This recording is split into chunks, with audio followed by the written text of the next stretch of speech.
The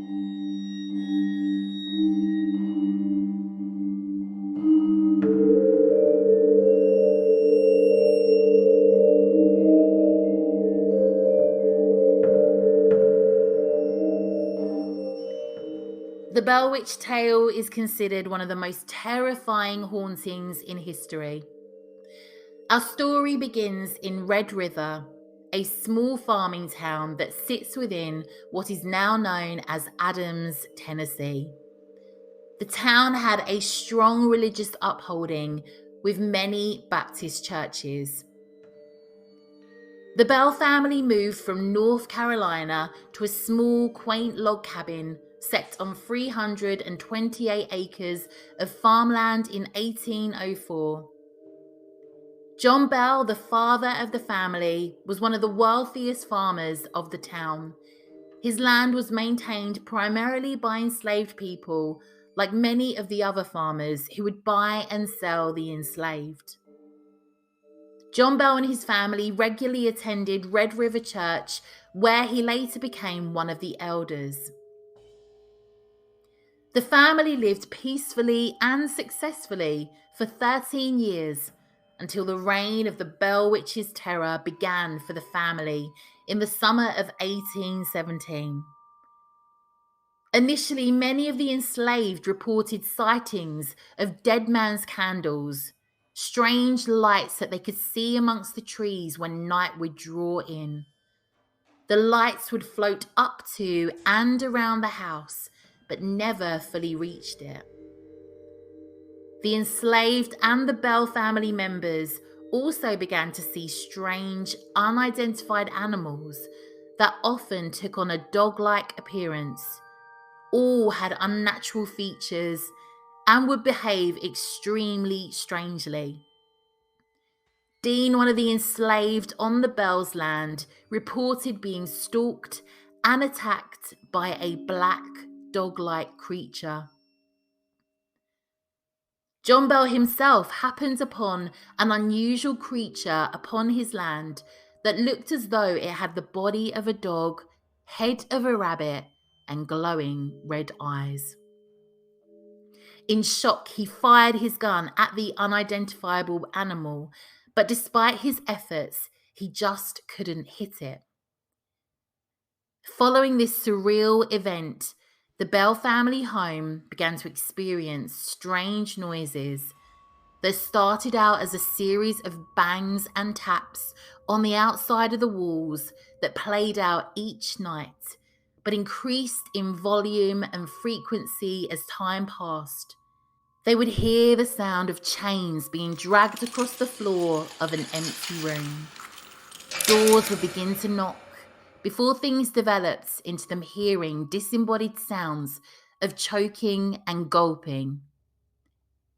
The family then began to hear murmurs and singing that then became the full-blown voice of a spirit with a female voice that loved to talk in its cruel, sarcastic tone. Its favourite subject was its unrelentless hatred of John Bell. The children would complain of hearing the sound of rats gnawing at their bedposts. They then began to be tormented by their pillows and blankets being ripped from their beds. Things escalated to the children being physically pulled from their beds in the dead of night and even physically attacked. The spirit generally remained invisible, yet when it was sighted, it was said to appear either as a strange dog-like creature, wild hare, spectral bird, and more rarely in human form.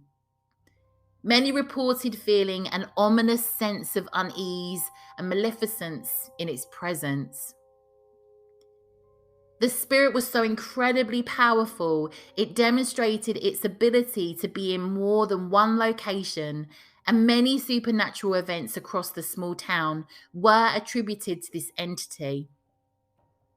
John and Lucy Bell had 9 children: Jesse, Drury, John Jr., Benjamin, Esther, Zadok, Elizabeth, or Betsy as she was called by the family, Richard, and Joel.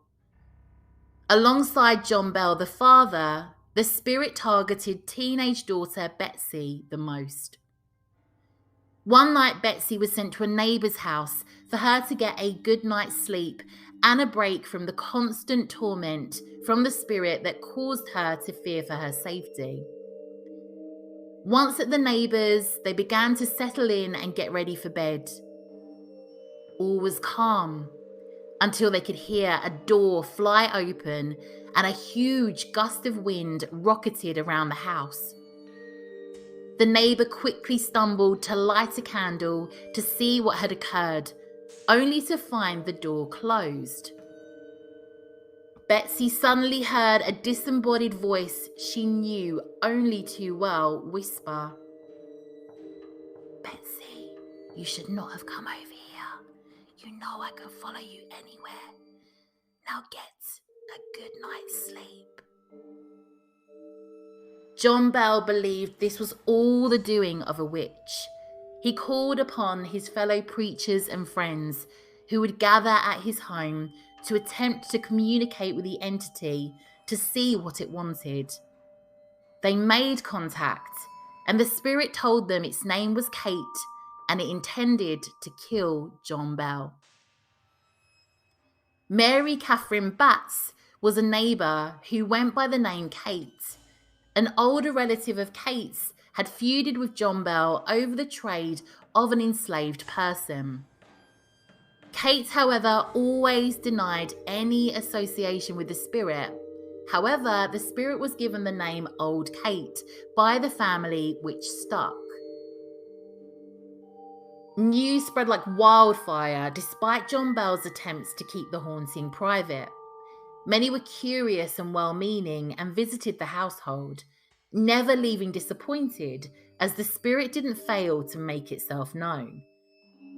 General Andrew Jackson, future 7th President of the United States, travelled to the farm to see for himself if the claims were true.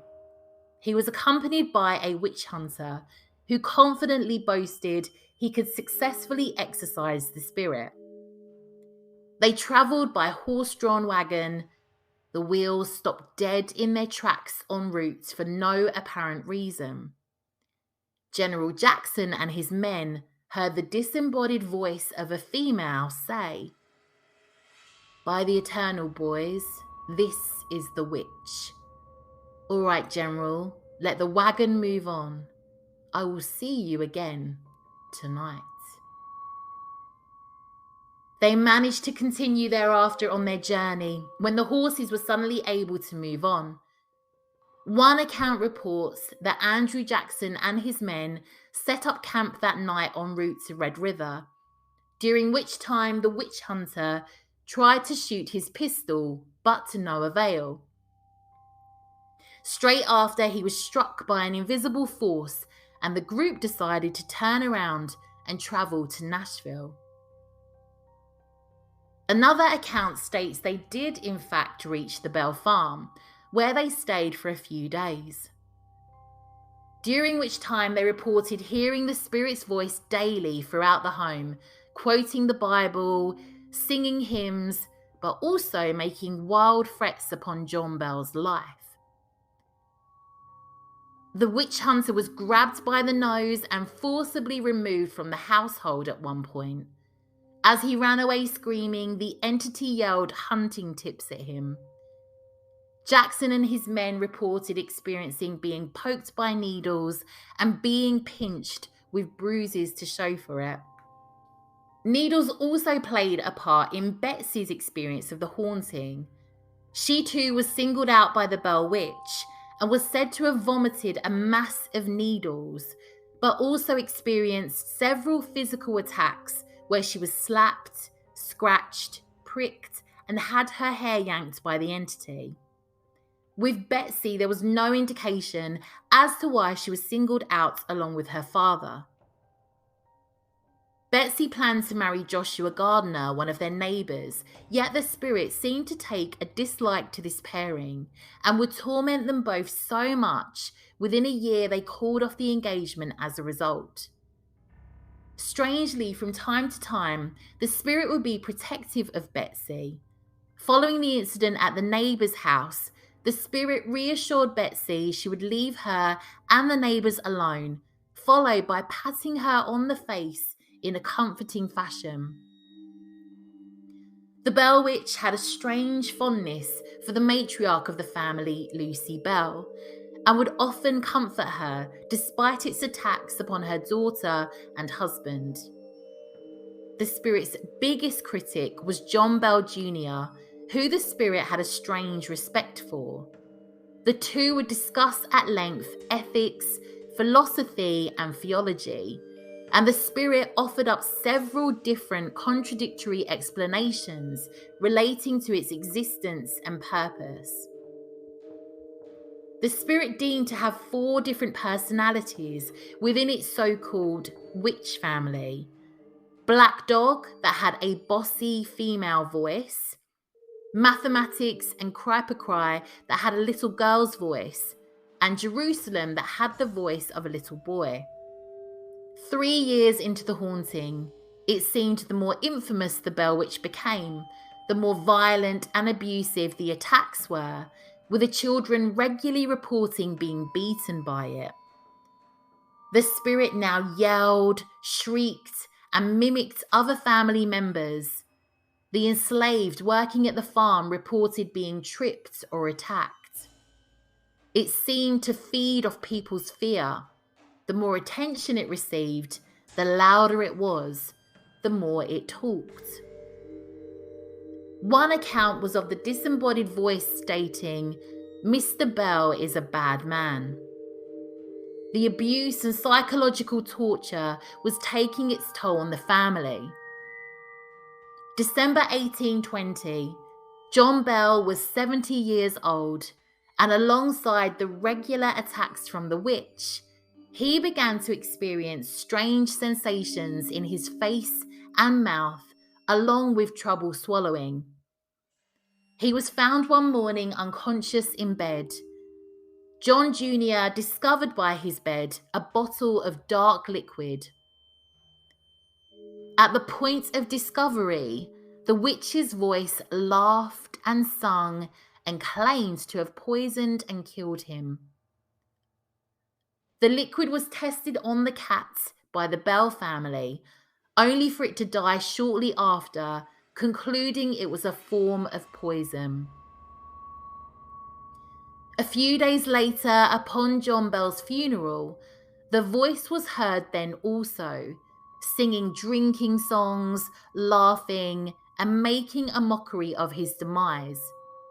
Yet strangely, once John Bell was buried within the ground, an eerie peace descended upon Bell Farm, and the hauntings appeared to have ceased. All was quiet for a further 8 years, until John Bell Jr., who by now had relocated to Robertson County and was working as a farmer, was visited by the Bell Witch in 1828. Over the course of 3 nights, they discussed the past, present, and future until she left him with her final prophecy, stating she will return in a further 107 years to haunt John Bell Jr.'s descendant. The spirit then disappeared into a ball of light. There are still reports to this day from the Bell family home, but also the Bell Witch Cave, that many claim could be a portal that the entity uses. Some believe the spirit was a powerful witch who had the ability to shapeshift and astral project. Others believe it's the spirit of an indigenous person whose grave had been disrupted upon the land. The Bell Witch Cave has reports of voices heard within. A group of children were once playing in the surrounding farmland, only to come across the 500-foot-long cave. One of the children became stuck in a hole in the dark cavern. They panicked and began to cry out for help until they heard a woman's voice speak and say, "I'll get him out." following which invisible hands said to belong to the witch pulled him out. The spirit then went on to lecture the children briefly on safety within the caves until they promptly disappeared. Sleep well tonight, witches.